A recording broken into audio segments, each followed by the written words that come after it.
యువత మత్తు పదార్థాలకు దూరంగా ఉండేలా అవగాహన కల్పించేందుకు జిల్లా ఎస్పీ సుధీర్ రామ్నాథ్ కేకాన్ ఆధ్వర్యంలో వాలీబాల్ కేంద్రాల్లో వాలీబాల్ టోర్నమెంట్ నిర్వహిస్తున్నారు. అన్ని మండల కేంద్రాల్లో ఈ పోటీలు నిర్వహించాలని పోలీసులు నిర్ణయించారు. ములుగు మండల కేంద్రంలో జరిగిన ప్రారంభ కార్యక్రమానికి ఎస్పీ ముఖ్య అతిథిగా హాజరయ్యారు.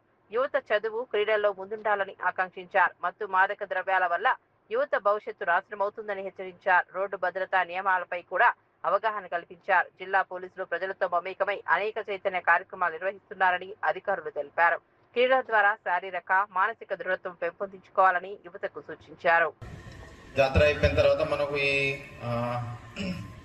యూనియన్ హోమ్ మినిస్టర్ గారు ఇచ్చిన డెడ్ లైన్ అంటే 31 మార్చ్ 2026 వరకు మొత్తం కంట్రీ నక్సల్ ఫ్రీ చేయాలనే ఉద్దేశంతో మన స్టేట్లో కూడా తెలంగాణ నక్సల్ రహిత చేయడానికి చాలా పనులు ఇక్కడ చేయడం జరిగింది.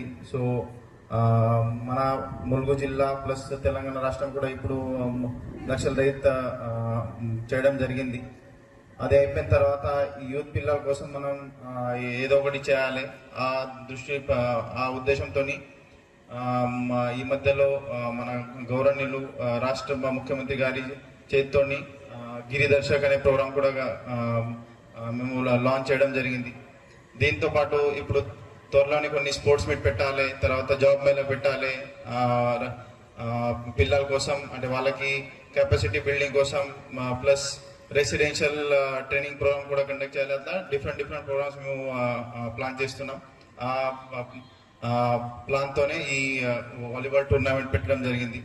ఈ వాలీబాల్ టోర్నమెంట్ ఇప్పుడు ఫస్ట్ పోలీస్ స్టేషన్ లెవెల్లో కండక్ట్ చేస్తాం, తర్వాత సబ్ డివిజన్ లెవెల్ తర్వాత ఇక్కడ డిస్ట్రిక్ట్ లెవెల్లో మన ఇక్కడ గౌరవనీయులు సీతక్క మేడం చేతితోటి ఫైనల్ ప్రైజ్ డిస్ట్రిబ్యూషన్ సెరమనీ ఉంటుంది. ఫైనల్లో కూడా అదే రోజు జరుగుతుంది డిటిసి జాకరంలో. ముఖ్యంగా ఇప్పుడు ఈ స్పోర్ట్స్ మీట్ ఏదైతే వాలీబాల్ టోర్నమెంట్ ఉందో దానికి పోలీస్ తరఫున మేము కొన్ని పాయింట్స్ ప్లాన్ చేసినాం. దాంట్లో ముఖ్యంగా ఇప్పుడు ఈ 99 డేస్ యాక్షన్ ప్లాన్తో భాగంగా పోలీస్ శాఖకి ఈ ఆర్ఐ వాళ్ళవి అంటే మీరు బయట వెళ్ళిన తర్వాత క్షేమంగా మళ్ళీ తిరిగి రావాలనే చాలా పెద్ద రోడ్ సేఫ్టీ సంబంధించి ప్రోగ్రామ్ ఉంది.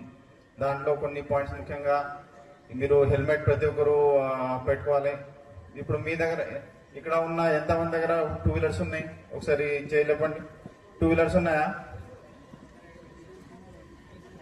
బైక్ హెల్మెట్స్ ఎంతమంది దగ్గర ఉంది?